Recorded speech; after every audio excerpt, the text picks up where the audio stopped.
Let's welcome everybody in to the Real Kyper and Bourne show.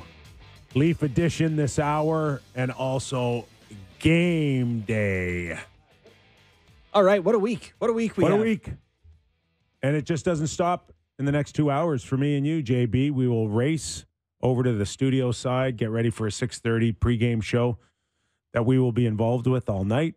Sportsnet will carry it regionally here, and we will be a part of the show. We said, you know what game we need? Get us on the Columbus matches. You know why? Because JB is going to take a scheduled loss in New York City to a guaranteed win night against Columbus. How can it not be? No guaranteed wins? No guaranteed win. Are you crazy? Dude, the Blue Jackets, come on.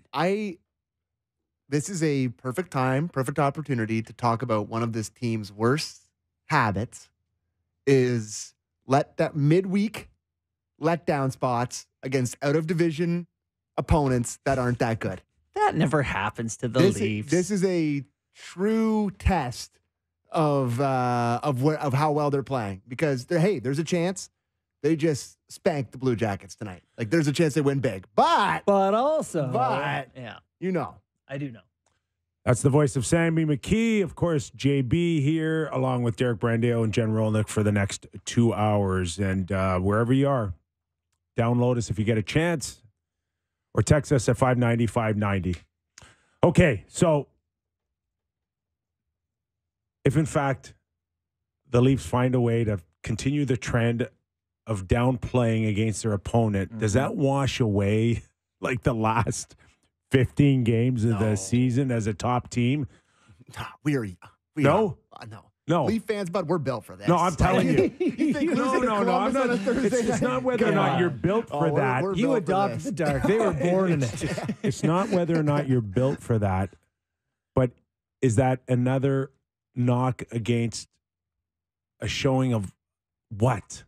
Lack of focus, lack of commitment, lack of character, that you can't come home and beat a team that reminisces an American Hockey League team. Buddy, they They're took not a point that off the bad. Blackhawks this year. What place are they in, Sammy? They have Where are they? American Hockey League teams don't have guys that shoot in the net like Patrick. Like they're not. I believe they're not the Blackhawks. The Grinch narrator says, stink, stank, stunk. That's the Blue Hey, Jackets. Sammy, no good. No good. Who is that? You, pal. That was a great drop Listen, in I'm because just- that's what I was going to tell Wait, you. I want to. They're no good. But here's the thing. The Leafs are built to beat the pants off the type of no good that's like Nashville, where there's no real game. They can kind of sleepily go through the night and figure it out.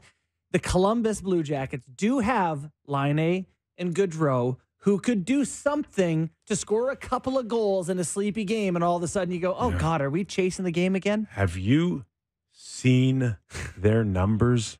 Have you seen Johnny Hockey's numbers? Does he have any? What does he have? What's he doing? Like I actually he's haven't. And I'm about mid. No, it's not mid.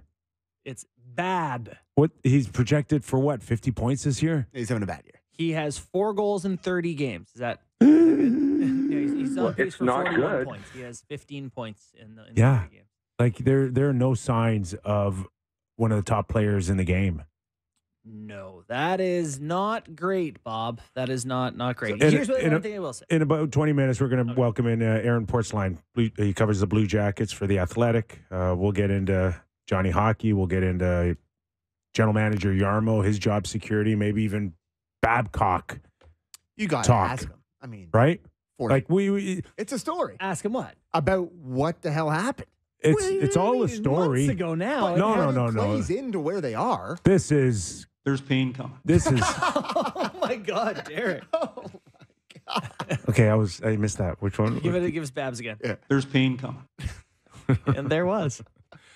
This is all a domino effect. This is all connected dots for Columbus. I mean, poor Pascal Vincent. They're like, here's the team. You found out you're the coach like the day before the season. Good luck. You have 2 mercurial superstars and a bunch of young players.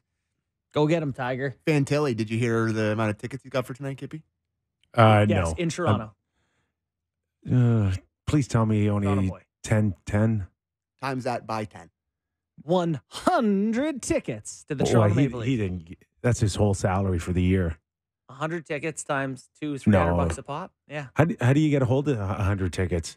That's the best question I've heard. You're only allocated, I think, 50 as a visiting team. So you did he? hit up all your teammates for their 2. So Yeah, maybe but they you're get not to you. getting every. Somebody's from Ontario Yeah. too. But maybe Well, 10 guys giving their 2 tickets. I mean, listen, born in Toronto.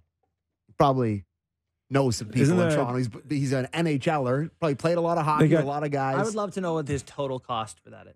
They A got lot. like Justin Danforth, a young kid, is playing on the number 1 line tonight. I think he's from Ontario. Don't tell me he doesn't have Can I give you 5 a or stat? 10 tickets there.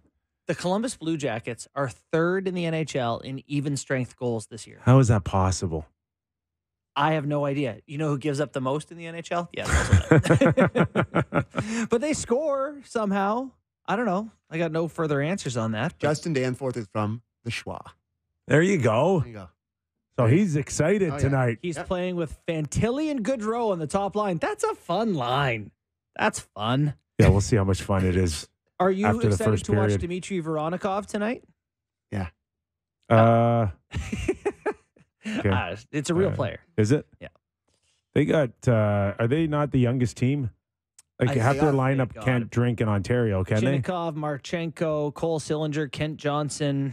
It's the youngest average age in the NHL. You're right, Kippy. So let's go to Sheldon Keefe for our first Kippers Clipper on the Blue Jackets. Yeah, young team, lots of skill. There you go. Through their lineup. So they can. They're in the top third of the league and producing offense. So that would be the challenge. But the bigger challenge for us is just our game coming back here. It's been a good little segment. The schedule started to heat up for us. I thought we managed that well on the road, starting with a good home game here against Nashville. So now it's about coming back from the road and the same type of mindset and attitude as we did in that Nashville game. So that's what my focus is on. Wouldn't it be refreshing if he just said, "Listen, if we lose to this team tonight, I'm resigning." Wouldn't you love that? I mean, minus maybe the resigning dramatic part, but like if he was just like, there's no reason we should lose to them. We have better hockey players. That's up to us, to me and our leadership tonight to make sure we're the better team because we are the better team. Yeah. No one would ever say Yeah, and like this is when Austin and Mitch and you don't take your foot off the pedal here coming back from New York. Noah Gregor's getting 2 on the top line tonight, just buzzing against the AHL and a half team. Yeah, I do really respect the way Sheldon Keefe can make every team seem like the 79 Canadians. He has a way of He has to sell it to his team who can't get up for these sort of games. But going this way is not convincing them. Like, I No. wonder if it might be better if he just said, I'm sure they're all listening to his availability this morning where Keefe is like, yeah, they're good. I swear they're but good. he would have given them the same Of message. course. Yeah. Yeah, no board clips to post up for the teams to motivate themselves with, right? Maybe they just play clips of the Blue Jackets best of 5 series from 4 years ago and Yeah. roll that on loop. All right, you mentioned Noah Gregor. We'll get another look, I think, on the top line. Yes, he is. Let's have Sheldon Keefe talk about his new number 1 left winger. He's taken advantage of every shift that he's had. I think that his speed, of course, is a great threat, and there's so much you can do with guys that can skate like that, on both sides of the puck. He's done a terrific job on the penalty kill for us, and we've been pretty much healthy on forward all season, so there hasn't been a lot of wiggle room or movement there for him.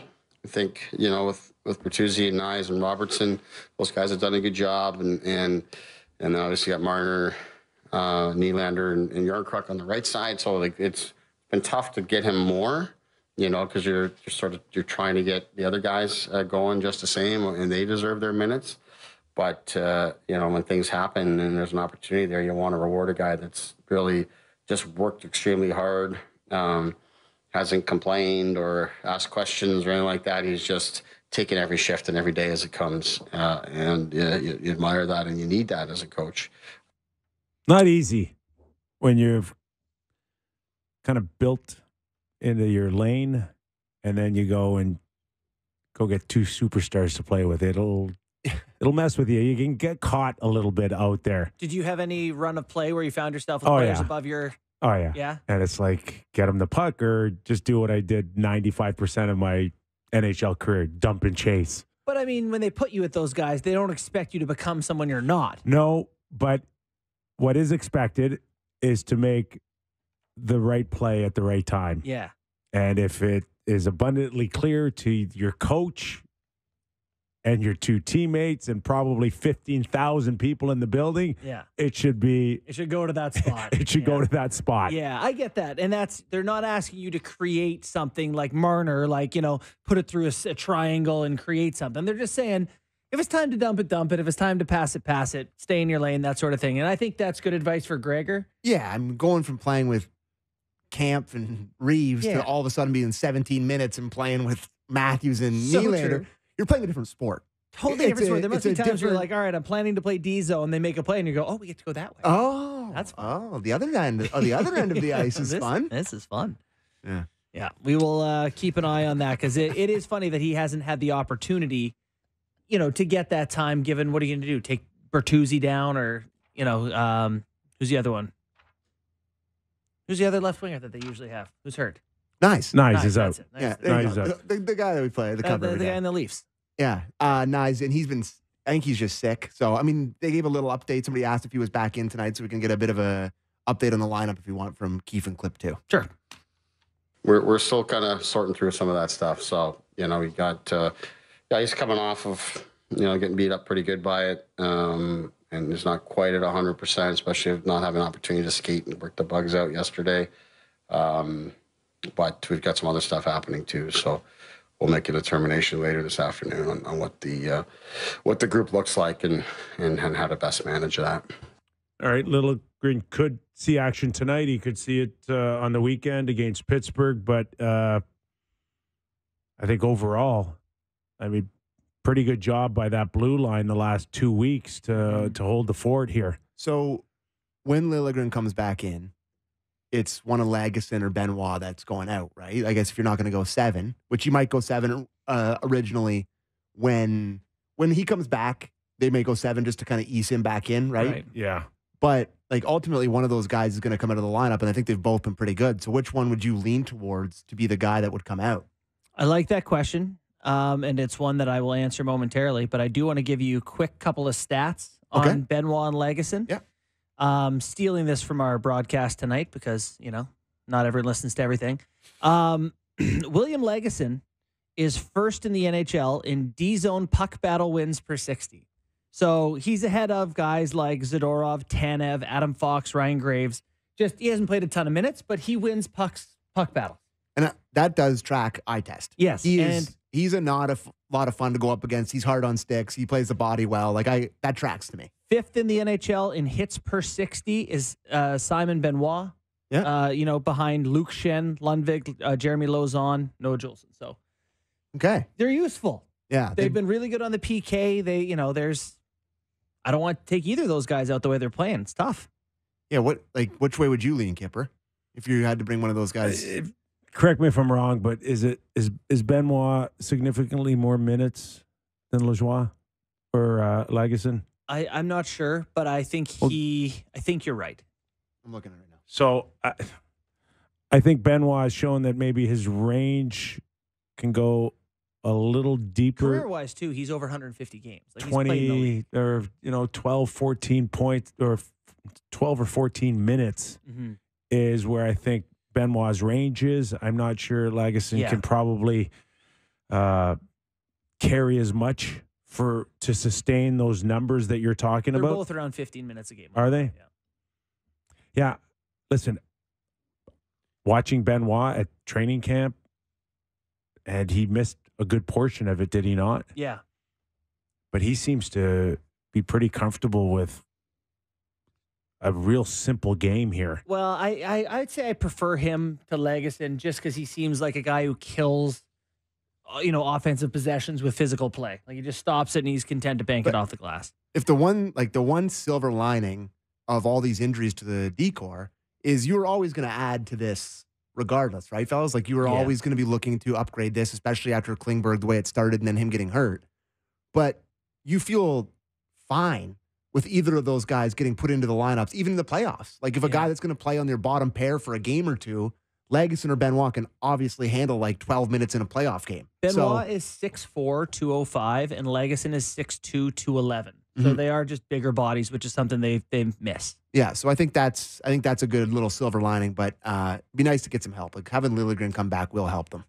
Also from Sheldon is managing Morgan Rielly's minutes, which isn't necessarily a topic over the years. I don't remember at any point in November, December publicly talking about managing minutes, which I like. I mean, the first time you showed me the lineup, I'm like, that's good, because I really do believe not just Morgan, but the big boys as well, is managing these minutes and where you want to allocate them and where you want to focus here has to be a priority going into the back half of the season. Okay, so let's listen to the clip and then talk about this after.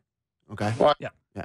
Well, I think that was part of having 7 guys in, is you could share the minutes a little bit better. But, I think the other guys have done a good job and earning a little bit more trust. So that's part of it. But it's also, it's back to back. So anytime you go into a game like that, the goal is to try to keep everybody's minutes down. And, the game starts and hockey happens, and it doesn't always work out the way you want it to. But, going into it, not just Morgan, but all of our top minutes guys, you're trying to bring them down, a little bit. And the game finishing the way that it did the other night, gave us an opportunity to not have to grind through our top people.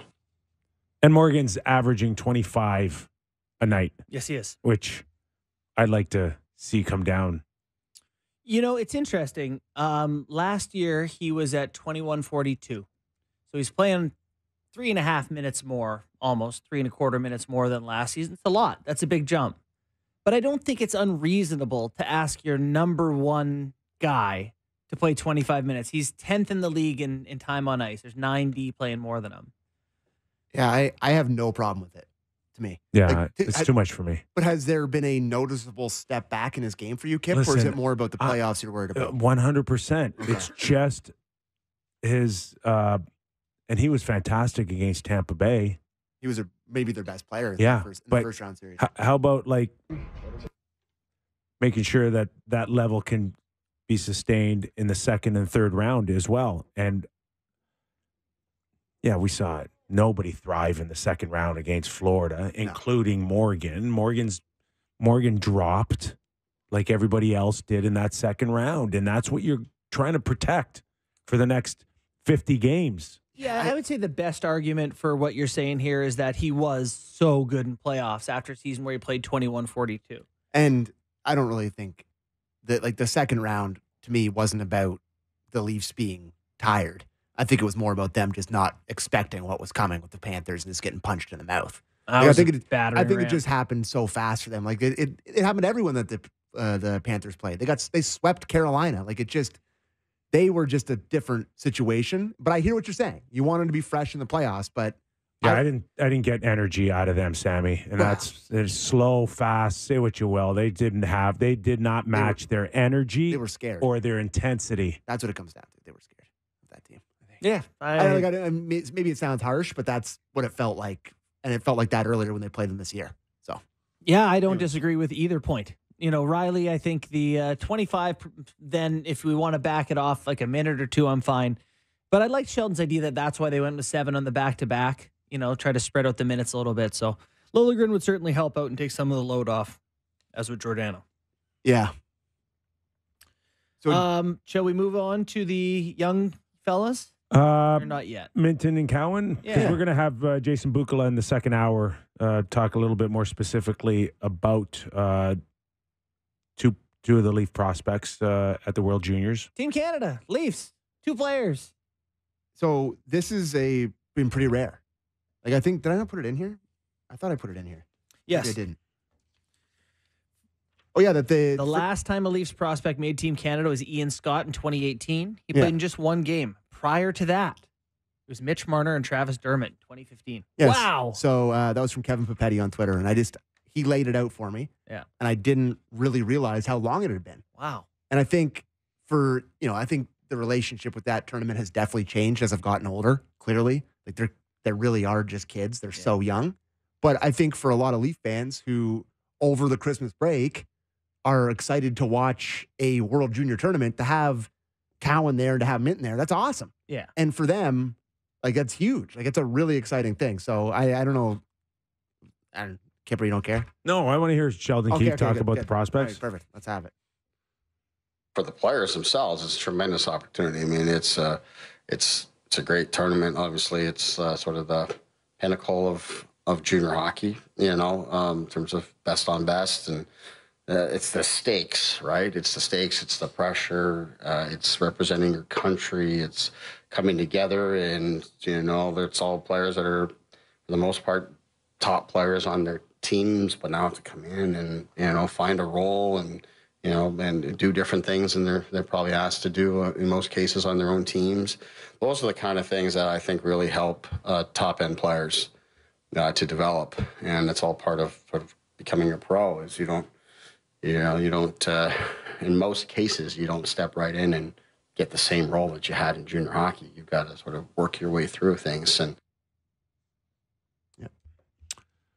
I'm probably more excited, or at least the prospect of having a bigger impact on the Leafs in 2 years for sure. Maybe next year is more Easton Cowan than Minton for me. Well, you're about playing for the Leafs next year? Yeah. Really? Playing for the Leafs. God, I saw the picture of the two of them on the bus in their Canada jerseys, and they are children. I can't believe Minton played in the NHL this year. I said to Borny, and I'll say it here, I don't Pontus Holmberg losing his job to a literal child is probably not great for his career. It is crazy looking back. Pontus is I'm surprised how much he's on the outside looking in right now. He's not even part of the conversation. No, he's trust me, he's going to be that prospect that they're trying hard to throw into a deal right now. Yeah. Pontus? Yes. Oh, yeah. Yeah. Because you could sell someone on like, hey, if you're looking for a fourth line center, he's got some value for you. I think he can play. I think if you put all the league's fourth line centers into a list and you put his name in there, you'd go, yeah, it's fine. Yeah. But as far as Cowan's concerned, I think he just needs to get stronger, a little bit more mature. But he's got that type of game that you can not commit to Tyler Bertuzzi and envision Cowan in really 2 years, 2.5 years. To me, they'd have that similar type of feel. Yeah. And he's got 39 points in 23 games, 35 PIMs. So he is scrappy a little bit, eh? He's in the mix. I thought he showed shorties too. I thought he showed very well this year. And I thought when he left, he'd be 2 years away from being a Maple Leaf. But the hard part is you see guys come into the NHL with big reputations. Matthew Nyes comes out of college at, 6'3", 220 or something. He's a monster of a man. It's still really hard, right? Not just to be a contributor. I mean, like Nyes is so clearly a good NHLer. It's obvious. Mm-hmm. But to actually contribute to a team that's trying to win a Stanley Cup is a different thing than making the league. And so, yeah, I can see. Takes a long time. Yeah, like Minton and Cowan can definitely play in the league next year. Definitely.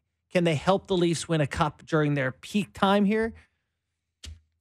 I don't have an answer. It's just hard is my point. Samsonov gets the start tonight against, we believe, Elvis. Mm-hmm. Stojakovic. Verzlikins. Mm-hmm. Yeah. I mean, what else are you going to do? Like Jones didn't play well enough to hold the net or anything like that, and you need Sammy. Samsonov is. Go get your win. He is the quote unquote starting goalie for the Toronto Maple Leafs right now. If Martin Jones is the clear backup, and you run with it like that until Joe Wall comes back, I guess. Like I don't think Martin Jones is going to blow you away so bad where you got to start him over Samsonov. Do you envision that happening? No, but I do think that you could still give Samsonov some rest. Like Jones makes me feel very comfortable when he's in net, that he's able to kind of handle the, medium level shots, not do too much. So he's not going to steal the net or anything. Especially when you think that there still might be work to be done to clean up his game a little bit here. For Samsonov. Yeah, for Samsonov. Yeah. That's where you would welcome in a Martin Jones to kind of hold the fort a little bit. Yeah. But not to think that Martin will be the guy once Joseph Wall returns. I think he's just he's the seventh defenseman of goalies, Martin Jones. He's not you're going to put him in there. You're going to hope it doesn't go too. He's not going to win you the game, but you hope he doesn't lose it for you, basically, is what it comes down to. You hope you score 4 goals and he lets in 3. It's kind of what you're hoping for. So in front of him is that, Riley, we're talking about how much he's playing, is paired with TJ Brody, the guy we don't talk about very much. Do you feel like has he been better of late for you? Where are you on Brody, a guy who's starting to knock, the amount of points that they've accumulated over the last, 15 games? Yeah. But over the last 15 games, they have 23 points. Best in the NHL. I'm not sure where it's looking long term for TJ Brody, and I do believe that Brad Treliving's still looking at shaking the apple cart on that blue line. Yeah. I don't believe for 1 second he has any vision of thinking that blue line's close. The problem is. So does that mean Brody finds a way to hang in there in the last year of his contract, or does he get flipped out? I just don't see any version of the Leafs D that gets better when you trade TJ Brody, because you have to start by replacing 20-some minutes of a kind of PK defensive specialist steady guy. Well, we talked about this a little bit. Under the right circumstances with a prospect or a draft pick, though, you can go out there and get someone with term in that sort of role. How about an actual right shot? And then someone, a team feels like they open up cap space somewhere else, and Chris Tanev is a UFA, but a guy last night I'm watching David Savard. That's my guy, and I'm like, go get David Savard. For sure. He has another year at 3.5 if you get Montreal to retain on that. So give him an expiring contract in TJ Brody. Yeah. And throw him he's expensive. Savard? Oh, yeah. Can't give him Holmberg in a third? No. The thing with Brody is, we talked about this a little bit on Leafs Talk, just feels like he's always handcuffed. Because he's playing on the offside and Morgan's firing passes over to him. And he's always hitting him on the backhand, and he's trying to dig it out of his feet all the time. Just playing on the offside as a D-man must suck. As good as he is at it, it definitely is a bit compromising. Yeah. Well, he's done it forever, right? But it doesn't really look pretty. No, I wonder what he would be like on his actual side. Be fun to know. Yeah. The other options, in terms of getting guys with term who are right shot guys who are effective, you don't think Sens that ever talk Chychrun, do you? I think until does he have 2 years left? No, I think he's just got one after this one. He's got one after this one. Yeah. So that's another thing, is if they don't have visions of signing him long term, and they already have a lot of money in that decor. Shabbat and Sanderson locked up big time. Yeah. 1 year left at 4-6. Do they want to? I wonder if they fell out of it. They probably still think their season's not over, and they probably are justified in feeling that way right now. But if Ottawa feels like they're out of it, it's exactly. He's a left-handed shot, though. Is he lefty? Yeah. Oh man. Okay, so Savard, the top guy. Matheson, I like, but he's a left shot too. He's a left shot too. The same thing. Chychrun and Matheson. So Savard's your prime candidate. Right now, it's just David Savard and Chris Tanev and. Who else can chop it up out there? How about Jacob Middleton? Jacob Middleton, is he? Oh, he's I love him. He's left too? He's left too. Why are all of you lefties? Because I've been looking at all the butchers, and he's a lefty. Ristolainen. Oh, Labushkin. Bring me back Labushkin. Ristolainen. No. He Bring me Labushkin, though. Yeah. Labushkin he's in Anaheim. They're dying on the vine. Yeah. I think after the Christmas break comes here, because I don't think anything's going to happen before Christmas, right? And then after that, it's like Brad's fire the serious tech stuff. The one Time to thing start making the serious I do calls. think is that Legason and Benoit have bought the Leafs time where they Little don't time. have Yeah. to do something. 100%. They can see if these guys take a step, but Anyways. Okay, we're going to take a quick break. When we come back, Aaron Portzline covers the Columbus Blue Jackets for The Athletic. Will join us, and we'll get into what's going on with them a little bit, and if the Leafs are going to see any fight at all out of this hockey club tonight. 7 o'clock puck drop. JB and I all over this game. Yeah. I love it. Sammy, Love it. gonna just sit back and watch us, eh? Yeah, I'll sit back and watch it. Then I'll do my show after. chiming in from a distance. Okay. Yeah. We're back after these words. Nick Kypreos, Justin Bourne and Sam McKee. Just waiting on Aaron Portzline, who will help us dissect what we're about to see tonight against the Toronto Maple Leafs, and that is, of course, the Columbus Blue Jackets. You know, if we go back, JB, a little bit to that series in the bubble with the Toronto Maple Leafs, which technically, if I'm not mistaken, wasn't an actual playoff No, it was a play-in. round. It was a Yeah. play-in. Yeah. So we had thought at that point that organization had really good signs that they were going places, and it was led by Pierre-Luc Dubois. Well, the Blue Jackets. Sorry. Yes. Okay. Yeah. Yeah.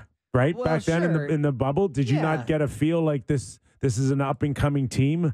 I'm not going to No? pretend I thought they were great, but yeah, I did. They were, they had goaltenders, they had some, veteran experience. They did have some pieces. I thought it was a coming out party for Pierre-Luc Dubois, too. yeah, As well, a he was big, good. physical centerman Yeah. who went toe-to-toe with Austin Matthews and won. Turned out it wasn't a coming out party for the Blue Jackets, but a coming down party for the Toronto Maple Leafs is really what it was. I also remember phenomenal goaltending too out of Yes. Columbus Yeah. at the time. Corpusalo and Elvis, who we'll see tonight play, they Yeah. were really good. They were really good. There's no doubt about that.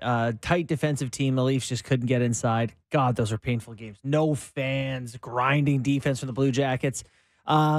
Looking at this Blue Yeah, Jackets. that never happened, boys. Oh yeah, it also never happened. I actually don't even. The COVID sports carried Doesn't us, even count. No, they carried us through that time. But one of my big takes is like all that stuff is just total.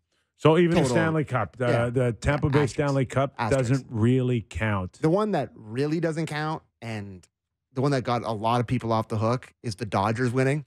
Yeah. And I mean, they are one of the classic choker franchises, and they got off the hook by winning. It was like a 60-game season. But the Leafs They- couldn't have got their If off the the Leaf- hook cup. No, You because know, this is You would this may be a crazy take. I boys. call hear me out on this. BS on you. Hear me out If on the this. Leafs would have won the Bubble Cup, you No. would have been the happiest guy in the world. I've said this.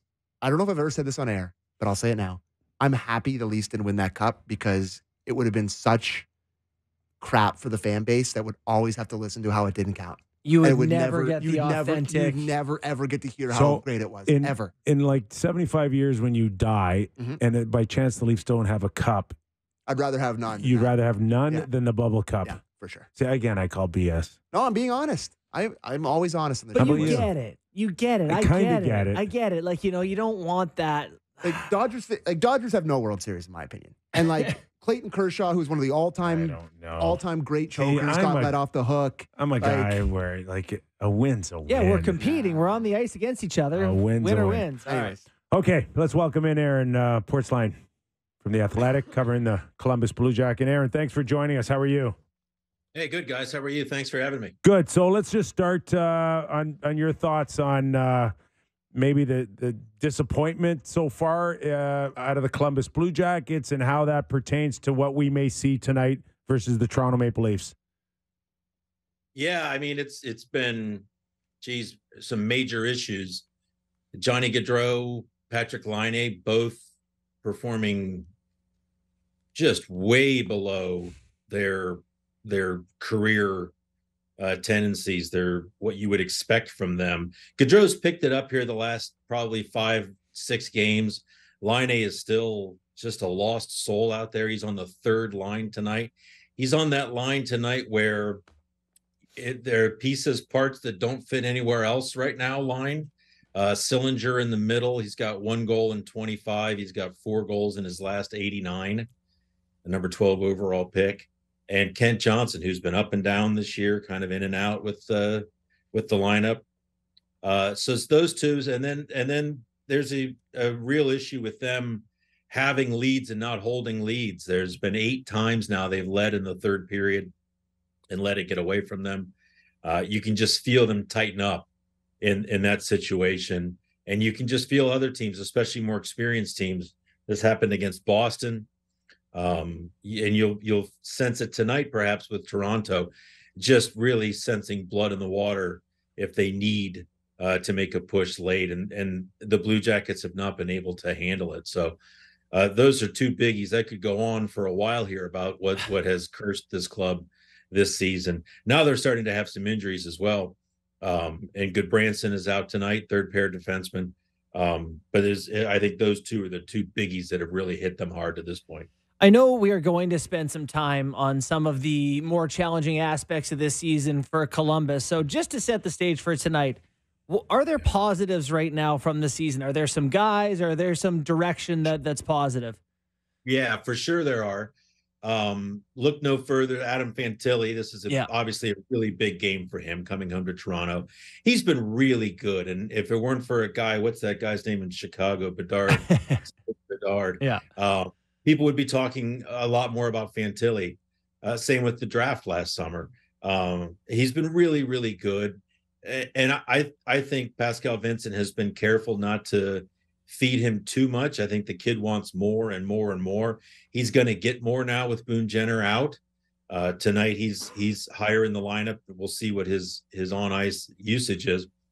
He's been a good story. Dmitry Voronkov has been a really good story for this team. Number 10. It's hard to miss. He's 6'5". He was 240 at the end of camp. I think he's in the upper 220s now. Big guy, plays a big game, but he's got really soft hands. He anticipates well, so that makes up for he's not a bad skater per se, but that's a large caboose to move about the ice. He's got some skill, and he's playing with 2 other Russians, and that line has kind of become a thing. There have been no lines in Columbus this year. That's all over the place from game to game. But Chinikov, Voronkov, and Marchenko have really been at times an effective line for Pascal Vincent, and they're together again tonight. So there are 2 bright spots. One other I'll mention quickly, Elvis Merzlikins was god-awful last year, .876 save percentage. I think he had 7 wins the whole year, maybe 8. He has been not back to where he was a couple of years ago, but certainly on his way toward that, and a dramatically better goalie than he was last season. This is his first game back after a stint on IR with an illness, so who knows what you're getting tonight, but he's been a pretty good story for Columbus as well.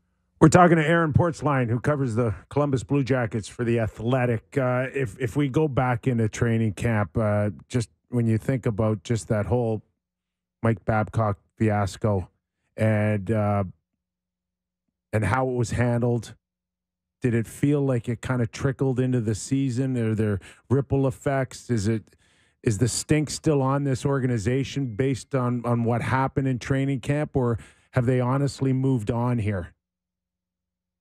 Well, I think it is a stink on the organization. I don't think that just goes away when you make a hire like that, a really risky hire, and then have it backfired before you even make it onto the ice. So all you had to do is read the statement from ownership to realize that Jarmo Kekalainen and perhaps John Davidson are on a much shorter leash now than they were. And they won't say exactly what success means to them this year, but there's a sense among many that changes could be coming if this season's trajectory does not change. I honestly think I don't feel like the players even really think about that now. I think there's probably in some ways, a sense of relief that Babcock's gone, because God knows what he may have tried next, if that's what he thought was appropriate upon first meeting them. But I also think there's probably a sense in the room that if you thought it was going to be easier necessarily under Pascal Vincent than it was going to be under Babcock, I think that's been a rough ride for some guys. Patrick Laine, a healthy scratch. Gaudreau benched. Damon Severson, who signs an 8-year contract this offseason with the Blue Jackets, is benched in his 3rd game with his new team.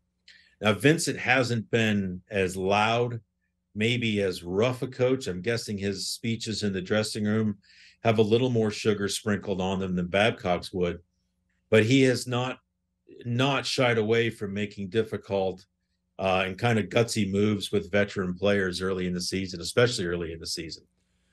So that kind of, leads me to the theme of like decision making here. Vincent making tough decisions about the players.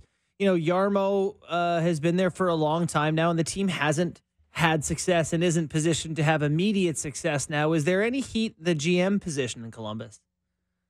Yeah, there's no question that seat is as warm now as it's been since Jarmo has been here. Yeah. They had a stretch 4 straight years in the playoffs. Of course, the year that they took out Tampa Bay in the first round. The next year they took out Toronto in the qualifying round.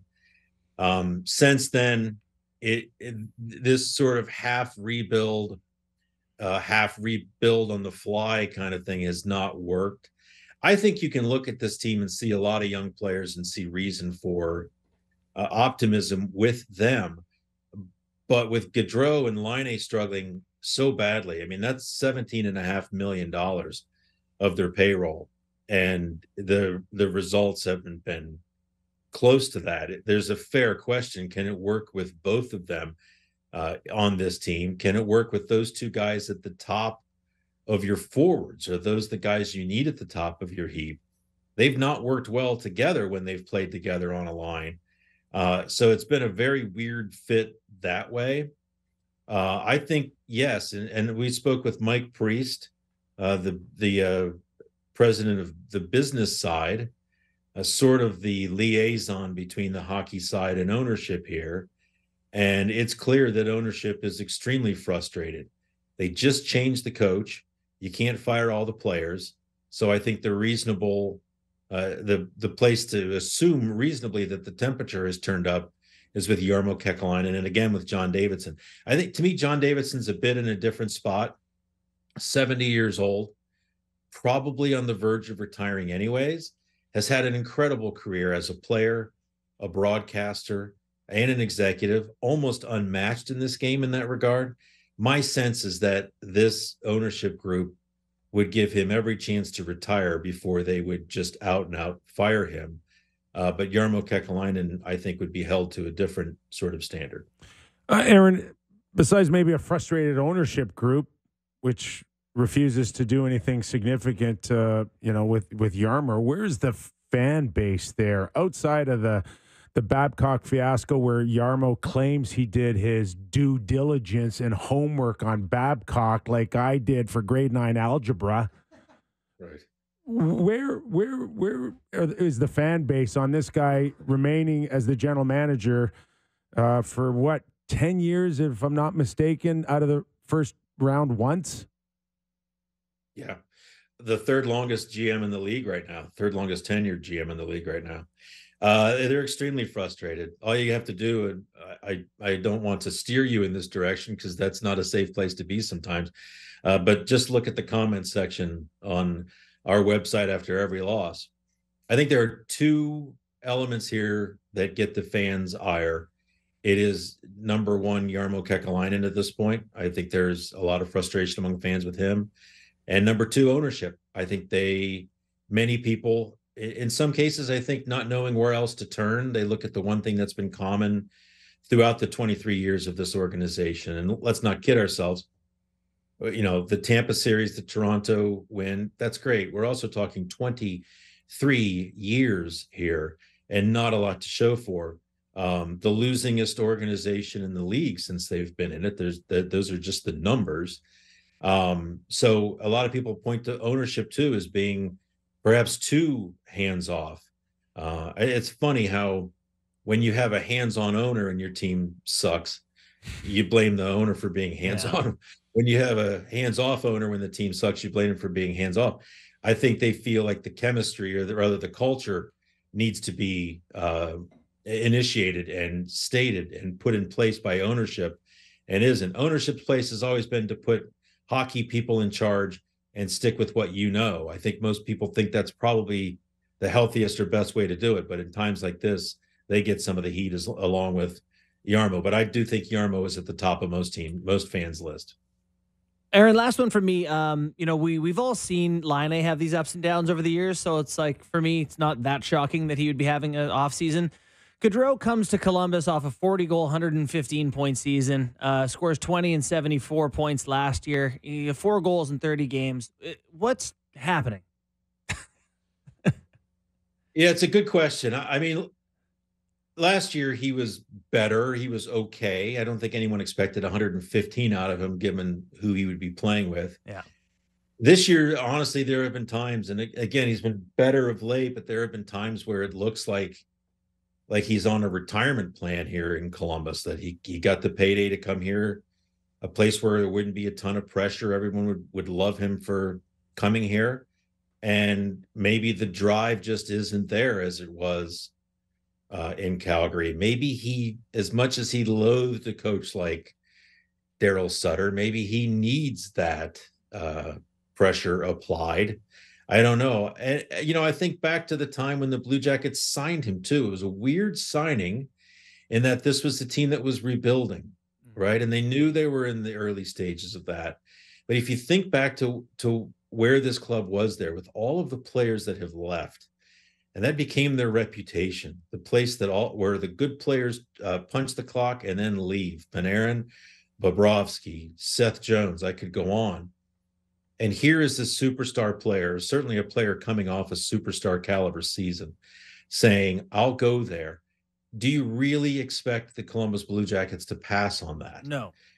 Right. I mean, so now they've got him, and they already had Laine, but again, the two just do not mix. But Gaudreau, again, is starting to move his feet, starting to create.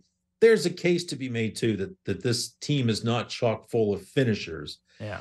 That some of his better plays and passes go to die on other sticks. That's fair to a point. He was non-existent the first 20 games of the season, just not engaged and not there, not a special player. Johnny Gaudreau, no matter what team he's on, you notice him when he's playing well because he always has the puck. He's always going 400 miles an hour. And that just wasn't the case through 20 games. I think he was frustrated. I think he got pissed off by some of the coverage he got here. I think he expected it to be a always welcome, thanks for just being here. And maybe through this, he's learned that that's just not the case. There's frustration for him as well. Aaron, we really appreciate your time. Thanks for doing this. Enjoy the game tonight. Yeah, anytime, guys. Thanks for having me. Thanks, Porty. Aaron Portzline from The Athletic, covering the Columbus Blue Jackets. Johnny Gaudreau was plus. Sorry, go ahead. They need centermen. Like, I get it. Laine is no good this year. Neither's Johnny, but like they're asking Jenner Fantilli to be your number one centerman tonight. Yeah. And you know how I feel about too much too soon. Yeah. By the way, Gaudreau was plus 64 in Calgary's last season. Plus 64. Plus 64? Minus 33 last year with Columbus. Almost difference. 100 goal swing for him. Wow. Okay. Once again, our thanks to Aaron Portzline. Talking Columbus.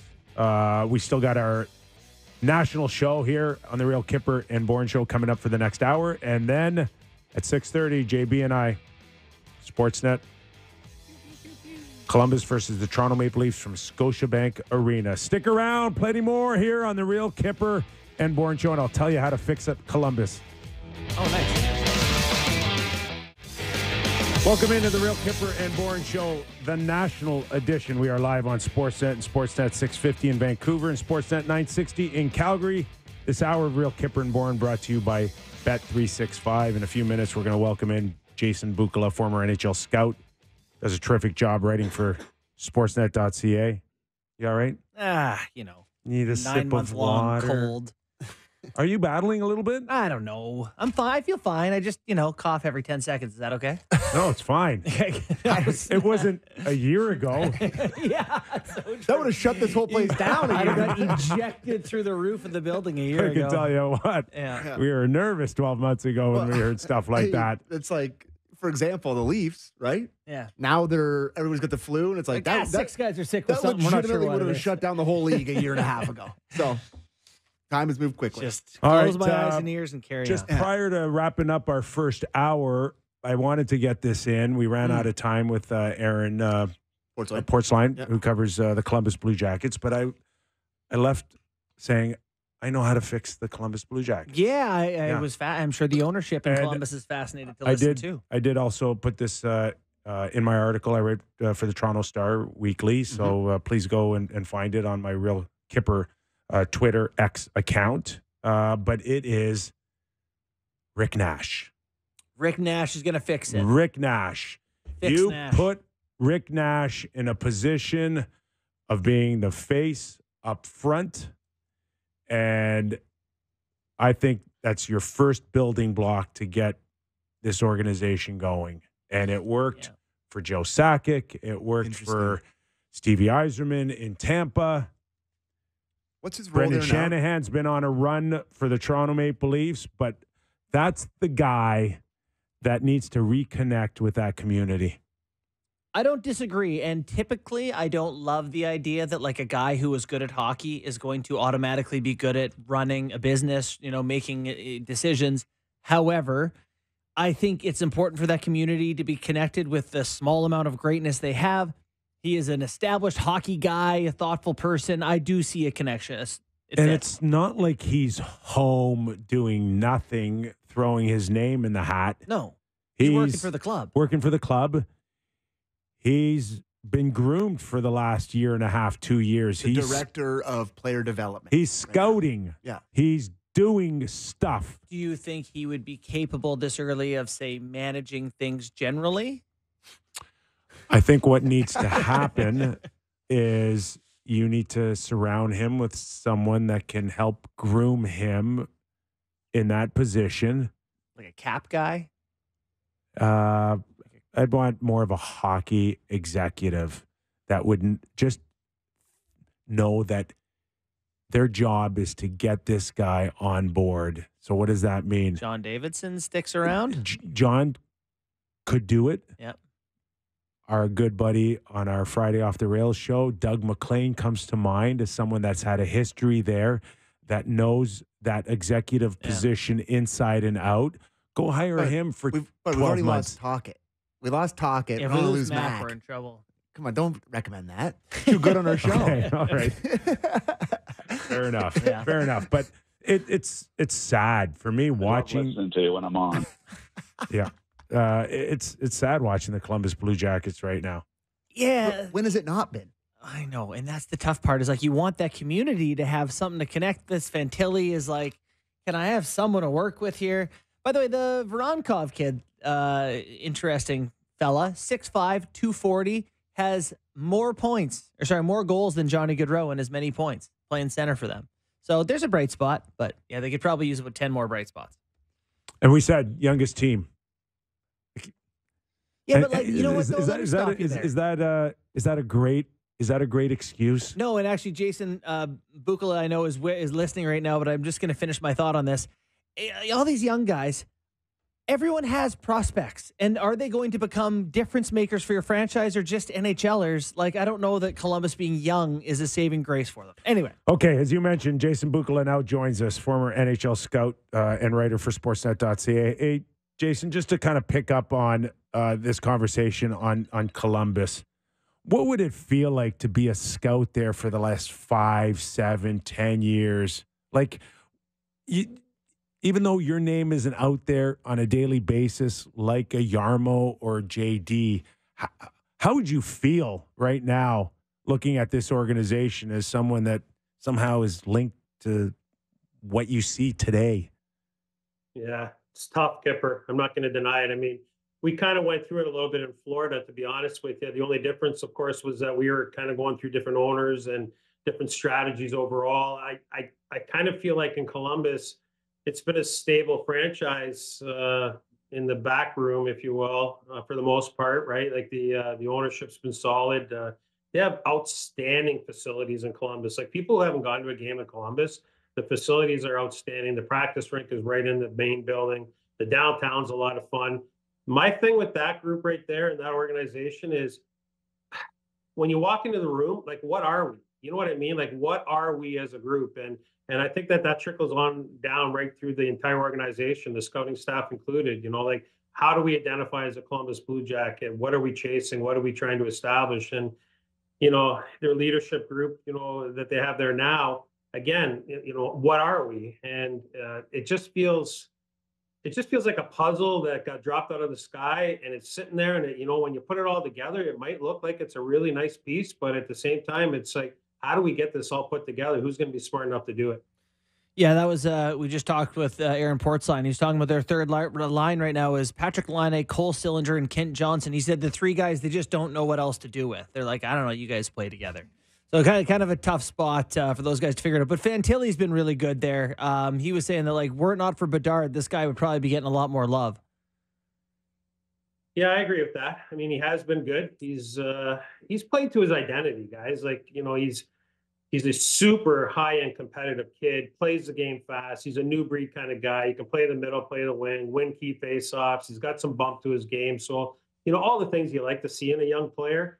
Again, you know, entry-level deal. Year number one goes down the tubes. I've been there, done that with guys. You know, like when we had Barkey coming through, it was like, how long do we want to be on the clock with this guy before we start to get good? Because we need to get some traction. And Columbus is tough to watch. I think I heard Kyper say it there at the, you know, when I was just waiting on hold with you guys there. They're tough to figure out. They're tough to watch. And it just seems like, I don't know. I don't know if there's not enough pressure, if that's the word I don't know what I'm looking for. I guess the way I'm answering it for you right now is exactly what the Columbus Blue Jackets are. I have no idea. Yeah, fair enough. Jason, the World Junior Championships just around the corner here, and in the first hour we were talking about Cowan and Minton for the Toronto Maple Leafs, and yeah, that's a nice feather in the cap of your scouting staff, I would imagine, when you can have a couple of players in that spotlight for 2.5, 3 weeks, a tremendous national spotlight here. I'm not here to debate who's deserving or not deserving, but is there like some maneuvering that happens, you know, for teams? Like, would a team keep a player longer than maybe they would necessarily keep them because they think it'll help them make this team? Does that happen?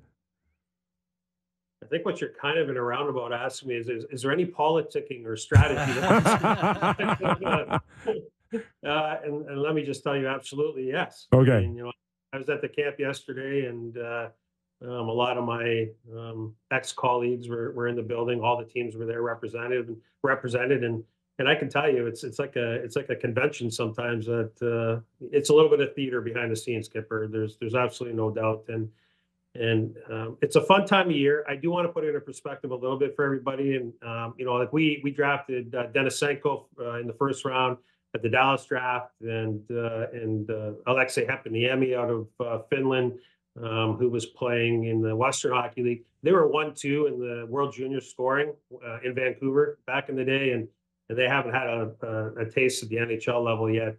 So it's a nice, it's a feather in your cap. You feel good about it, but at the same time, don't get too high, don't get too low, because everybody's going to be thrust into different types of categories, different roles. Like Nate Danielson might end up playing right wing for Team Canada. He's a centerman all day in Detroit as a prospect. So it's an interesting process. What is the overall assessment? What are your thoughts on this Team Canada roster as someone who doesn't watch any junior hockey? What am I in for? What should I expect from this Team Canada? They're in tough, guys. They're in tough. This is a group that's going to play exceptionally hard. Listen, they're the way that this team is being assembled is they're going to be an uber competitive group. They're going to have a relentless type of mentality, a pack mentality, if you will. They're not as skilled as some of the other teams in this tournament. Like the U.S. is an absolute wagon. I don't know how the U.S. loses this tournament other than they get in their own way. That's how good they are. I mean, I was going over their roster today, and Gavin Brindley, Cutter Gauthier, Isaac Howard, Ryan Leonard, Will Smith, Jimmy Snuggerud. I mean, you just keep going and going. They can literally roll 13 forwards at you that are first line forwards. That's how good that group is. To go along with really high end goaltending and Augustine and Fowler. So, and the Lane Hudson kid, the Montreal pick on the back end at Team USA. I'm going off on Team USA here a little bit, but I'm trying to give you good to know.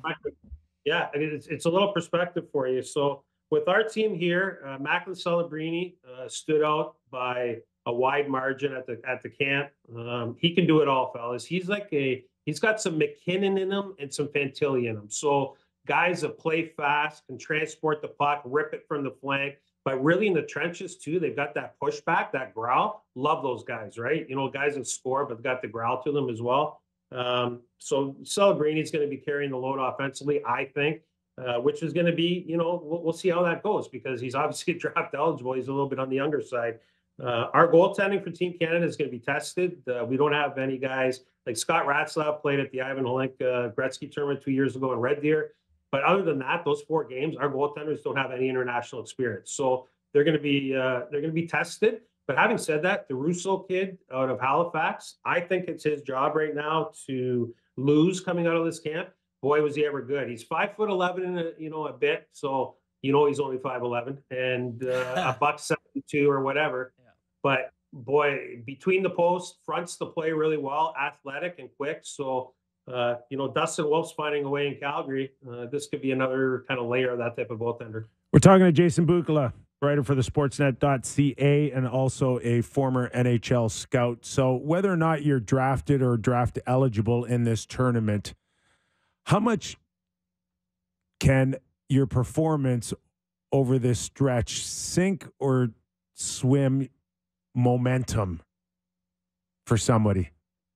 Yeah, this is a really good point. I think people should be aware of this, and it stands true as well at the end of the year, guys, at the men's world championships. Okay, so when you're viewing world events like this, you have to put in perspective the role that the player has and the type of impact he has in that role. Like, what's the buy-in? And I'll give you an example even from last year. Like Fantilli was playing in the 4 hole. He kind of, he swam up and down the lineup a little bit, but he was mostly in the 4, sometimes in the 3, mostly a checker, chipped in a little bit on the power play, block shots, and the penalty kill. That tells you something, doesn't it? Now, of course, he was draft eligible. It was a little bit different for him, but, if I brought up Nate Danielson. So let's just say Nate Danielson isn't thrust into a scoring role here for Team Canada. He's asked to win key faceoffs and, check one of the high-end lines for Team USA, for example. Little things like that, the buy-in is more important for me. Where's the compete? Where's the buy-in? Where's your 3-zone detail? Don't ever have any sulk to you because nobody deserves to be here. You're proud to pull the jersey on. It's a big moment. Do what you're asked, and then that's going to resonate with me. Of course, as you know, there's only one puck, and skill guys, they all want to have the puck. So let's just see how it goes, but play to the identity that the coaching staff wants you to play to. And that will resonate with the team that's drafted you. And if you're a free agent, because there's a couple of those guys floating around, or still draft eligible, pardon me, haven't been drafted. If you're one of those guys, well, you couldn't ask for a better opportunity. Books, you're at a point in your career now. You're the founder of the Pro Hockey Group. You continue to do work on, this sort of industry. How has it changed covering the World Junior from when you started out? It feels like it is a vastly different tournament than it used to be. It really is. I mean, over the years, I really found right now that the current state of the World Juniors, last year's World Juniors, for example, in Halifax, coming out of the pandemic and all the unusual circumstances we had in the world, I really felt like we hit a home run. And 2 reasons why. A, obviously Canada won. It was nice on home soil. But B, the venue, guys, like places like Halifax, even here in London, Kitchener, let's throw out the Kitcheners of the world, or even go out west to Saskatoon, those types of places. Those are the buildings, the cities that deserve these types of events. I really prefer it. I feel like it's got a community feel to it. When we're hosting in Canada, in the Edmontons, the Torontos, the Montreals, like Montreal wasn't even selling out games, fellas, when they were hosting there, okay? I really like the community of it. It gets the kids, everybody involved. It's fun for everybody. Like even the European teams are walking around downtown Halifax last year, taking it all in. People are asking them for autographs. things that don't happen in the big cities. That's what it's all about. One more for me, anyways. Just in terms of and you mentioned goaltending moments ago here, but I, dare I say, like the death of the star goalie from the National Hockey League to even the way that we used to look at Luongo and Marc-Andre Fleury when they were in their prime at the World Junior tournaments. Like, what is going on? Did we coach them all the same way that we just pick them like out of a hat?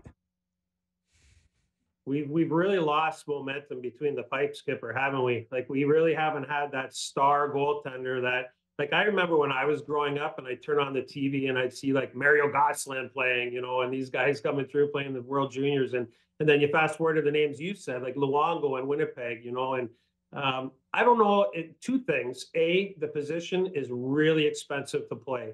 And I think our model in Canada has to come up with a solution that's more affordable for families of kids that want to play the position, which is net, because it's $1,500 to $2,000 to outfit a 12-year-old to play the game between the posts with proper protection. And I do mean proper protection. I've seen organizations throw a kid between the posts with fluff on. He gets hit hard. He doesn't ever want to play the position again. So, it's difficult. It's expensive. And I don't feel like our kids that are coming through right now, they don't have that poster, that guy up on their wall that, the Kenny Dryden back in the days. And, the guys like that, where we were like, I want to be that guy. We're kind of missing that right now. There's a wave of US guys coming through. The Swedes have got high-end goaltenders. Obviously the Finns have been on a good run, even the Russians, right? So I don't know. We've lost momentum there. Hopefully we get it back, and time will tell. We'll keep you on the young guys in the league a little bit. Look at the NHL. Just want to talk about the sort of Calder race so far. Connor Bedard pulling ahead. I think you'll agree that he's kind of the go-ahead guy. Is there anyone who has surprised you outside of Bedard as a rookie in the NHL and gone by? Maybe this guy is going to be better than I thought?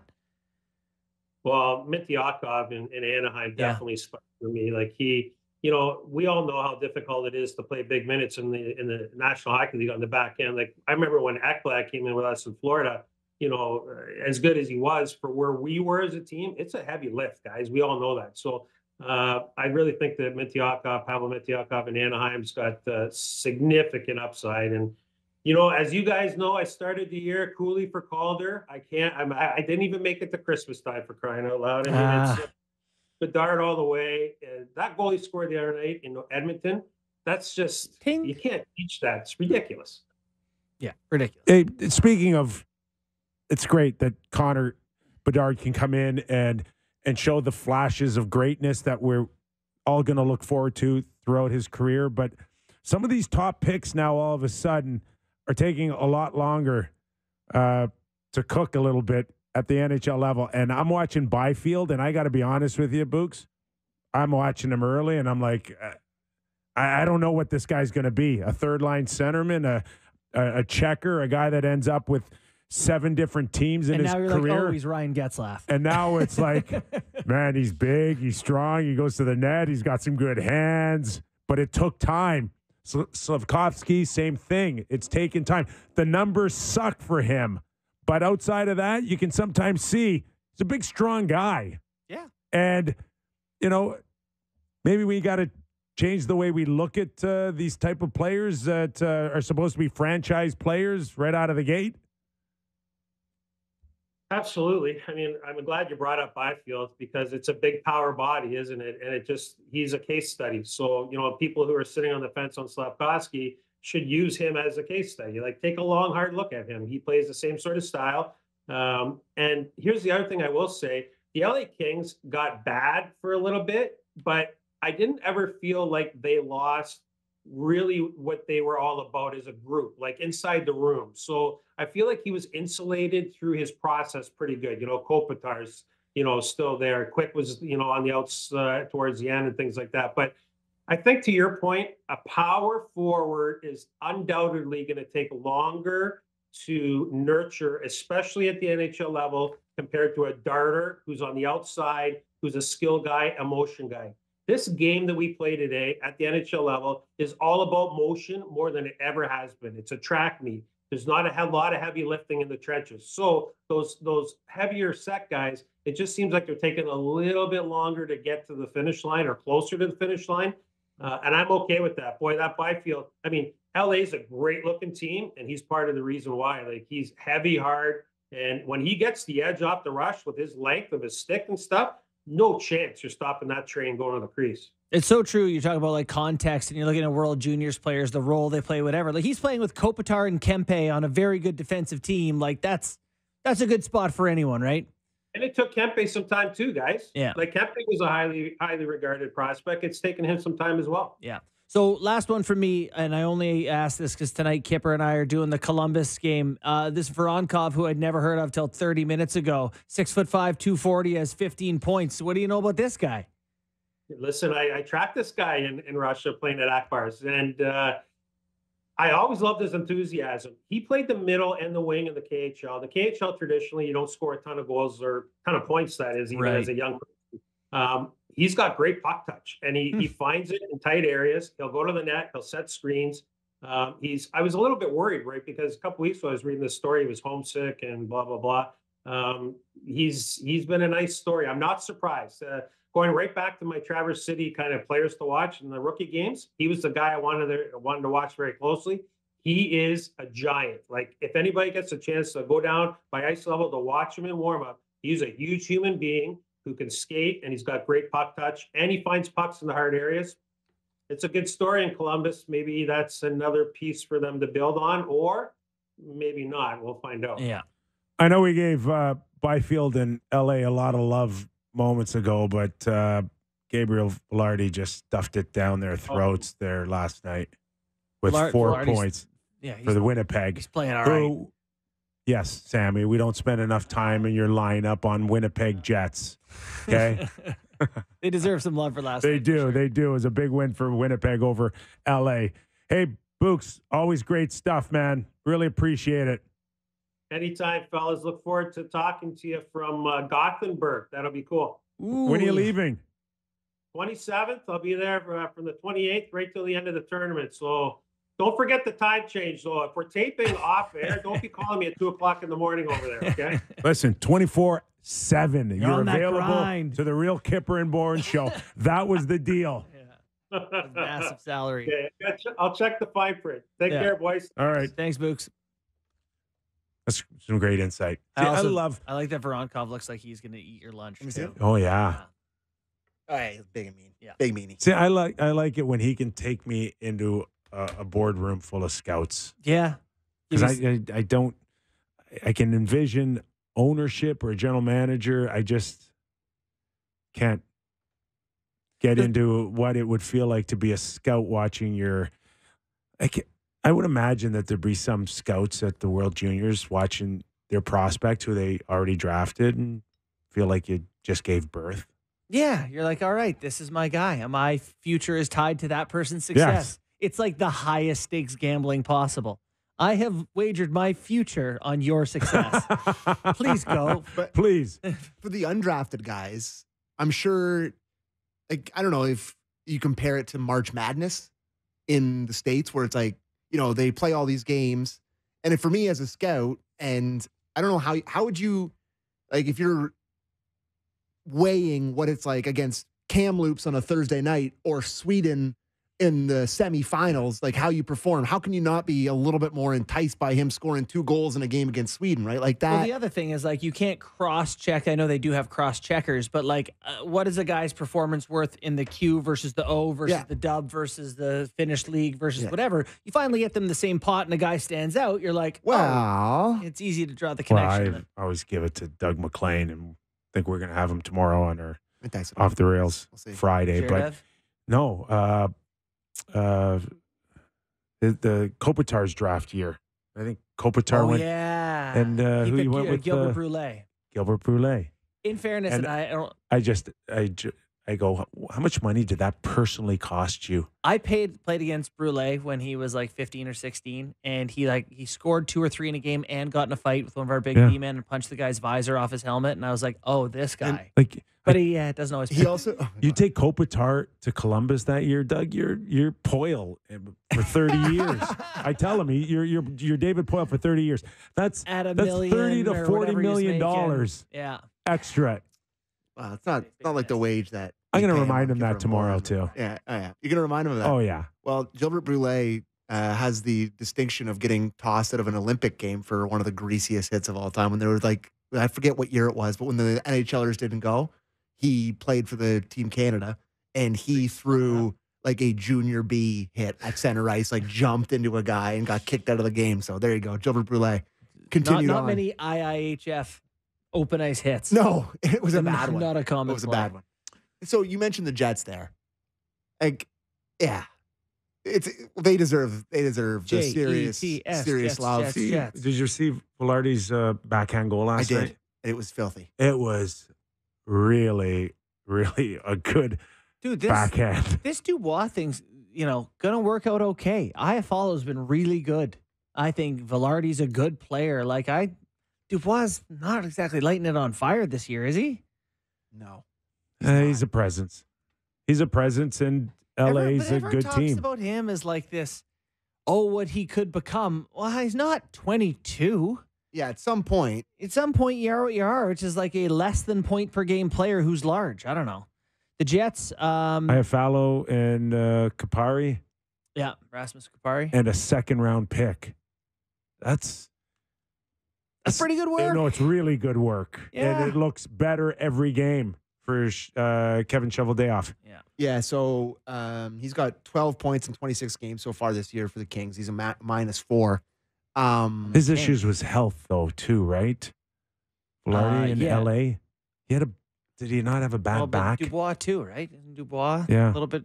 So will they be able to, because we didn't mention this when it happened a couple days ago, but Kyle Connor's out 6 to 8 weeks. Yeah, that's monster for them. That's a long time to Monster. be without him. And can they cover up that goal scoring? Like, he's an elite guy.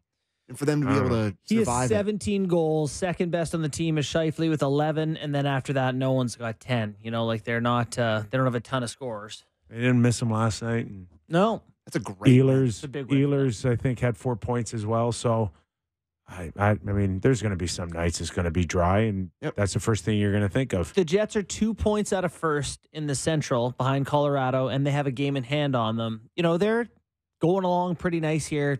Hellebuck hasn't even been his best yet. There's reason to believe the Jets are a competitive team in a ho-hum division. Best team in Canada? No. I gave them coaching of the year so far. Wait, Coach of the year? Yeah. But it's coaching of the year. Coaching. It's pretty good. That's right. It's pretty good. Yeah, the Oilers are just Canucks. the best. Oilers are just the best team in Canada. The Leafs are statistically now the best record, but yeah, I would probably give it to, God, it might be Edmonton. Yeah, might be Edmonton. You guys want to do some game time? Yep. All right. My thing here. I should probably know it off by heart now, but I don't. It's game time presented by Bet365. Visit the app for latest odds and find out why it's never ordinary at Bet365. Must be 19 plus. Ontario only. Please play responsibly. Got a couple for tonight. Haven't done this in a while, but a goal scorer. Tonight, Columbus versus Toronto. Let me guess. Who's a former Leaf that's there? No. You always do that, by the way. You're shelling out 100 tickets. You're paying the price. Oh, Fantilli. Fantilli's going to shoot one in the net tonight. There's just I cannot see anybody paying for 100 of those No, tickets. he's definitely not paying for 100. I mean, what's he make? Like, he's on a rookie contract. That might be the whole deal. 950? Well, there'd be a bonus. In there Yeah. or something. It's a big chunk of his paycheck. So I like a same game parlay of Adam Fantilli to score and the Leafs to win, which pays plus 450. That's a really good bet. Thank you. The one thing I would change maybe is just you never know if the shots are going to go in, but he's going to have a motor. Like, could you do he's shots firing. over Yeah, 2.5 I like that or too. something like that? Yeah. Does Columbus score Even strength. in the first period, minute and a half, or a period and a half? Also, he said think that Porty said that Columbus has blown a lot of leads this year. The Leafs have come from behind Oh, it's a perfect dozen storm. times. Yeah. Yeah, I think the Leafs start the pull it Leafs. out late. Sorry, they have the most come from behind victories. The Leafs do. Yeah. This All year. right, I think that's our I think show that's prediction. 9. Sleepy start. Leafs pull it out late. Yeah, they'll pull the goalie for 3 minutes and get 2 to tie Matthews it. shoots 6 in. The Blues tonight are an underdog. They're at home. I think this is the first game since firing the coach. Give me a little bit of a dead cat bounce tonight for the Blues as a underdog against the Sens coming in. So we spoke yesterday about Berube getting fired, and we had Doug Armstrong clips. Yeah, we did. But we didn't get to them. But you said they were really juicy. I have not heard them yet. So we'll play a couple of them after the break. I'll get Derek to dig them up for me. But okay. I cut 3 of them, and all of them. Yeah, we'll play them after. But like all of them would be the greatest Kypers clipper of all time if Sheldon Keefe said that. Direct message sending to his players. And the last, I just want to say that I actually am on the other side of your Blues bet. Really? I can't have you talk about my Ottawa Senators like They that. rot. The Sens are good. No, they're not. No, I like the Sens. Listen, I They're feel not so this much bad. more comfortable saying that the Sens are bad than I should have said about the Oilers. Listen, the Sens are in 16th in the East, but how many teams are in the league East? but No they good. played 7 less games than the next closest team. Okay. The Sens are pretty good. The Sens are going to win. Okay, I don't agree. I think this is They a do. Blues Not night. Little BB We King. do not agree. And Vancouver tonight, and we'll talk about that in our next segment. Roberto Luongo night tonight. So they're putting him into the Ring of Honor, and they are playing the Florida Panthers. So fitting. So both of his teams, the Vancouver Canucks are an underdog tonight, plus 105. They'll be all inspired by Big Bobby Lou up there. They're going to win. They're going to beat the Cats. Strombone going to live tweet the event. So there you go. He's another guy that could, I think, is getting groomed. To be in the Sure. maybe. But I mentioned Rick Nash earlier. But isn't he involved with the Panthers? Yeah, no, that's what I mean. Yeah, like to work. Okay, you're not with the I don't. Canucks. I mean, I'm not firing Bill Zito. Yeah, I mean they're But like one of the best teams in the leagues. I think he's another type Whatever of happened to face. Chris Pronger? Yeah. Wasn't He's he- doing commercials Oh, now. yeah. He's sitting on the dock at Muskoka with Cash for them checks. Leon Draisaitl and Mitch Yeah. Marner and He does feel getting like a guy shot- that if he decides to get involved, he will. getting a shot in the He's got nuts. too much money. Got too much money. He's got way too He's much got too money. much Hey, listen, I got a lot of respect for that. Like, do you want to be a GM? No. It's like, no, You have so much money. I got paid. He had like 150 million in his career. Like he made so much He money. doesn't need that. No. All right. That was Game Time presented by Bet365. Visit the app for the latest odds and find out why it's never ordinary at Bet365. Must be 19 plus. Ontario only. Please play responsibly. Okay, after the break, we'll pick up on a few news and notes around the National Hockey League. You just mentioned Doug Armstrong. We'll play a couple of his clips from yesterday, and also this story out of Minnesota where the Wild have fired, or I'm sorry, there are no mutually what's the Parted term? ways. Parted ways. Yeah. Mutually with assistant got- general manager Chris O'Hearn, which has led to an investigation. Or the investigation led to the mutual resigning. One of by the two. leaving. Also, Ways. Pittsburgh. I want to talk to you about Pittsburgh Oh, because They stink. I did That not team get. stinks. How about that? We Penguins. did not get a good vibe out of them last night, Brutal. with the exception of Sid. I got lots to say. Malkin's washed. Well, Let's go. Oh yeah, let's save it. Bring it. Save it. Bring it. More of that Oh, my after the God. break on the Real Kyper and Bourne Show. All right, we are back. We're going to start with Doug Armstrong because there's a lot of people upset in St. Louis about him being a bit of a, I don't know, scapegoat maybe. And Well, would have liked to seen maybe a few more changes outside of Berube, but St. Louis, Nashville, I mean, these are teams. Minnesota, as we know, Bill Guerin goes into this season $14 million behind the 8 ball because of the bought-out contracts of Ryan Suter and Zach Parise. Mhm. And there's expectation still that this team should win now. yeah. Do they all think that they can win now? When everyone's bad, no one's good. Yeah, when everybody's the same team, you Yeah. think you should win. Well, why can't we pull ahead Yeah. with a couple of quick fixes? Yeah. I think Doug Armstrong is the game's foremost straight shooter GM. Maybe Brian McClellan. Like, there's a few guys, but he's the guy to me. I believe everything this guy says. Yeah, Okay. like I trust him as a hockey Yes. guy. So which one do you want to play first? There's 3. Let's start with no one should feel safe. How's that for a Ooh. start? Number one, Blues Doug players, Armstrong. listen up. Do we have it? Roster changes are hard to make. That's not. I'm not. I've talked to teams. I've seen what's out there. I've seen what you're able to do.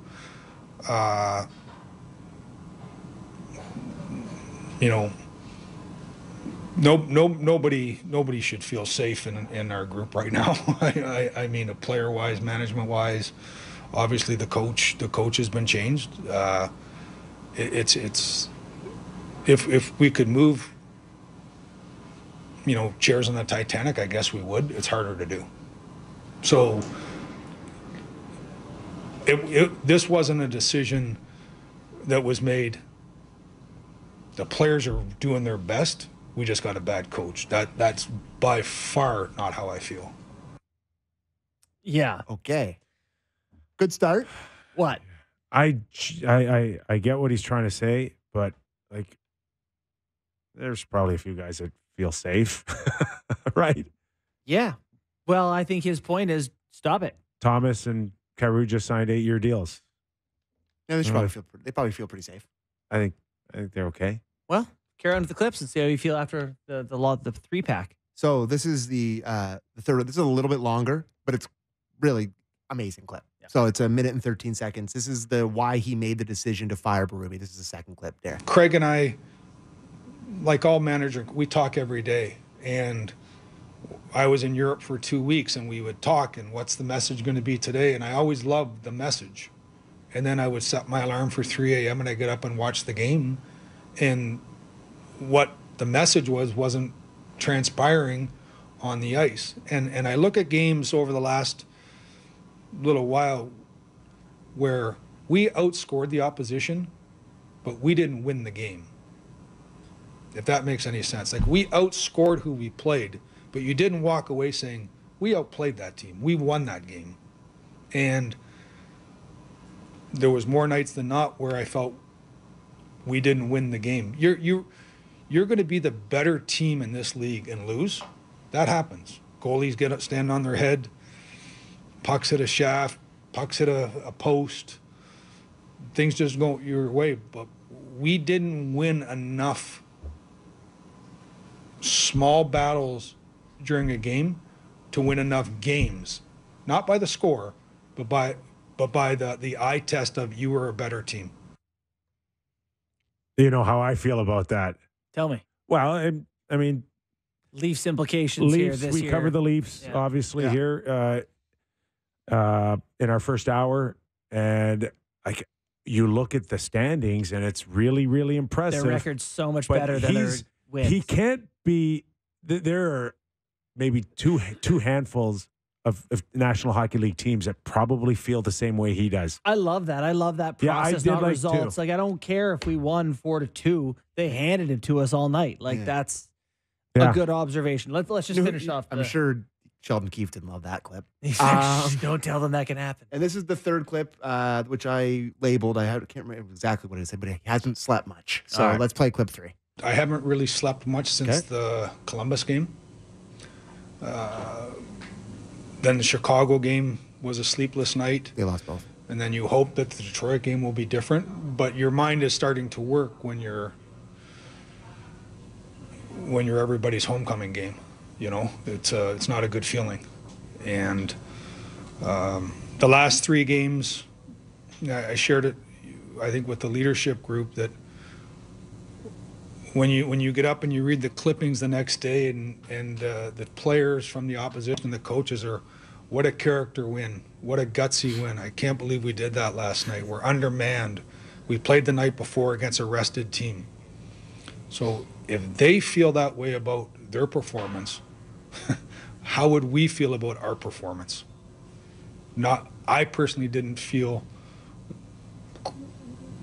well about our performance. See, he is regarded as one of the better general managers, and I know when Kyle Dubas left, a lot of people in Toronto were like, "We go get Doug Armstrong." Yeah. Yeah. That was the top of the list for, I think, a lot of Leaf fans. Yeah. But I mean, it This is, Leaf fan. yeah, it is interesting though. Just the, no one should feel safe and how miserable he is kind of with the players. There's something else out of St. Louis. One more thing I'll add on is today, Jordan Kyrou was asked about his relationship with Berube. And he says, I've got no comment. He's not my coach anymore. Yeah. Which to me, it's like, just, he's already been fired. Just be like, yeah, it's fine. Relationship is fine. Right? Oh, just Move on. read between the lines. Like you answered it. Yeah, well, that's if You you're gonna answered answer it by then not answer. answering it. I got people. I tweeted this, and people are like, "At least he was honest." No, he wasn't. It's No, he was the opposite of honest Yeah. to be dishonest. Yeah, Like, it was actually a childish way of being And now like, it "Oh, it's just- fine." Like, Yeah. and all it does is fuel the fire now to get more of a story well, on that's, it. That's all he's right? done here is How make easy- this a story. How easy is it for him to be like, yeah, he's a good coach, he's moved on, and now we're excited for Drew Bannister? Yeah, we're really excited Yeah. for crack at Drew Bannister. Is fine. Or if he has a problem that he'd like to air, say it wasn't good, and Yeah. here's why. Yeah. And address it. And now it's a story, and you're not talking about it. And it's like, can you just Not grow pretty. up and tell us, Not pretty. or don't? They're a few years removed from that Stanley Cup year, and I like Shen a lot, Braden Shen there. Yes, For sure. But outside of that, with O'Reilly long gone, and the one that stung was Pietrangelo. Yeah, yeah. That one, Yeah, that one stung. pretty significant losing him. loss there. Barbashev. They had all these guys. They had a lot of just like kind I of loved that cup gutsy team. guys. I Yeah, loved that cup team. that was That was great. one of my favorite teams, especially because they That beat the Alex Bruins. Steen there Yeah. doing things. Well, they beat the Bruins too, so that was helpful for me. But yeah, that was an Emotional. excellent, excellent team. All right, but we should turn the page on St. Louis because there's lots of teams to get to. Okay.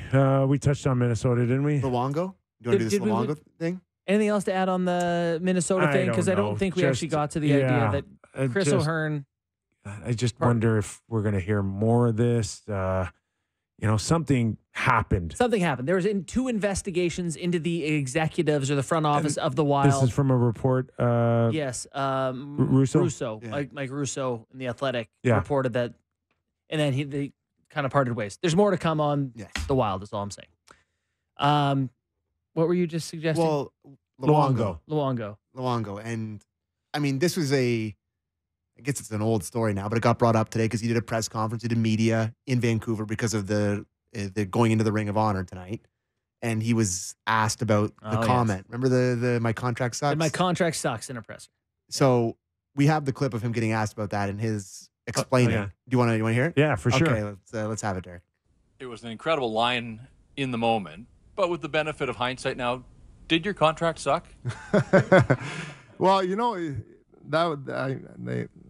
don't even know how to respond to that, but I'll just give you a little bit of the background over that. I literally 15 minutes before I came out found out that I wasn't getting traded to Toronto. So it was a little bit emotional at that very time. Didn't really have time to regroup, and obviously, the contract didn't suck, but for certain reasons it did. I got paid. I didn't give any of it back, if that's what you're asking. It's still in my account. Yeah. So he really wanted to be a Leaf, and that was a Brian Burke. No, I think it was Nonis. It was known as. I think it was after Berkey, and it was Nonis when he took over. Okay. So he just Good found memory. out he Yeah. hadn't got traded to Oh, Toronto Maple Leafs. I 'Cause remember this. This Wow. was Ohtani-esque. I remember at the Oh, time that yeah. it was like it was happening that Luongo's going to the Leafs. There's jerseys like Luongo Leafs jerseys. I remember people buying Were them. there done deal? I think there were done deal reports too. Weren't there out there? I remember at the time thinking like, "Holy crap! It actually happened." And Like the trade was, I remember, I think it was Kadri involved. I think there was maybe a first round pick and maybe Gardner. Like that was what I remember in my mind is what the trade was. God, that'd have been a blockbuster. A disaster for the Leafs. It would have been, you think? For sure. I don't think, think about when Luongo got traded to the Panthers again. He wasn't very good after that. Like he had some moments, but he wasn't he was at the tail end of his career. Yeah. And then he's measured against what, he would be hated here. Do you remember what the goalie situation was? Yeah, with it the was- Leafs, what did they have? Bernier. Would have been Bernier. Okay. And it would have been, maybe it was Bernier when they went after, but it was Reimer. It was all around that 2013 thing. Buddy, he could have written a totally different story. It was 4-1, never happens with him. Maybe they're not up 4-1. It was after that. It was after it was I think 4-1. all my timelines, like all my heartbreaks are in my head. It's I just can't a pile remember. of heartbreak. Don't make me tease through. But Picture it. I think maybe part of the reason they got Bernier was because they didn't get Luongo. Anyways, I don't think it would have gone well. And Bobby Lou was a Leaf. I Could have been think a totally Bobby different history. I think Bobby Lou was a Leaf. It could have gone bad for him, and he could have had a huge market that didn't love him. Yeah. I really do think that. Or he could have ended up being the general manager of the Toronto Maple Leafs by now. Whoa. I mean, sure. Yeah. I guess. Meanwhile, he stayed in Florida and got involved with the Panthers. Maybe. Doing pretty well. So Derek just buzzed in my ear that the trade was 2 firsts, 2013 first, 2014 first. Yeah. Okay. That's what it was. Sorry, that was. And the they couldn't fit. And they couldn't. My ADD brain, he started talking in my ear and I was dead. I had nothing. So they had it all figured out except how the money was going to work. Derek's talking to me. What'd you just say? Right? Where So am I? if his contract sucks, that's the reason why they couldn't fit it in. So it that was the frustration. it was Don't you fit it in first before you start throwing prospects around Sure and do. draft picks? Yes. the 2014 first that they would have traded ended up being William Nylander. Ooh, buddy. The Canucks could have had Wild Bill. JB, All right. very busy man on the network Yeah. tonight. You're with me with the Columbus Leaf game regionally here. Yeah. Last night, nationally, Yeah. Pittsburgh and Montreal. What did you see? Trash. Mumbai. They're trash. I've been on this show all year being like, the Penguins are coming. They're too good not to. They have too much talent. I gotta tell you, maybe it was just last night. I've watched them, I don't know, half dozen times this year and been like, they didn't have it tonight. Maybe No they just top. Like Sid is dragging that team. Crosby's still so good. How about that pizza slice of From Carlson Oh my on God. the Savard first goal? And that was his second bad turnover of the period. The other one might have been worse. Malkin tried to put it through a guy's feet at center ice as the last man back. He was, brutal. Malkin doesn't have the paw. His legs aren't there anymore. And that shootout, after the first 4 shots were all beautiful goals. Yeah. Like bar downs, and Sid scored a nice one. Letang scored a beautiful one. Caulfield. Yeah. And then it was just a beer league shootout for It was like who 10 could rounds. shoot it at the other goalie's pad hardest. This is a hobby horse of mine, but just go in fast and go high backhand. Why are you weaving? You guys got the shooter figured out. Weaving. Oh my God. Slowing it to Are weaving. you trying to get us canceled? No, let's weave it around. Let's go as slow as possible. This and might be shoot- the thing you're and wrongest shoot- on. and just shoot right in the pad. Speed, high backhand. Can you low blocker? Works in beer league every time. Can you- No, it's can you videotape yourself no. from your men's league, No, and I then we can't. can show it to the and national we'll send it audience? to Vinny Hinestroza and tell him what you think Yes. he should do. Okay, yeah. Why can't you be more like Sammy from Beer League? Just stop beating it into the pads. Make a move. Yeah. I do think that everyone has kind of perfected the idea of bring it out wide. You stick to the middle by the time you're at the goal. You have 38 options from there. So when you're watching this and you're looking at I'm your like, watch, oh my going, God, am I still can I here?" just get home, please? And then Is- we get a reverse roundhouse to the neck of the goalie. Was there any part of that stretch of watching all these shooters going, okay, we got to fix this. This can't happen again. Well, I think they tried to fix it with the spinning back heel to the goaltender. But no, I still was No. like, I don't know. Did anybody leave during the shootout, you think? Everybody stuck around? Yeah, Cosentino went home. No, we all hung in there. All right, boys. All right. Just like that, our show's over. And once again, we've solved nothing. Aaron Portzline from The Athletic. Will you guys be okay without me tomorrow? Where are you going tomorrow? No McKee I'm tomorrow. going to London to watch the Attack of the watch London his, Knights. His favorite team, the London Knights. Big Oh, Knights guy. yeah. Did we give you permission yeah, to do that? no, the boss did. So, Big All right, Knights guy. Jason Bukala, always terrific on our show. Have a great night, everybody. If you get a chance to give us a rating and review, do it. We'd love to hear from you. We're back again tomorrow on Real Kyper and Bourne.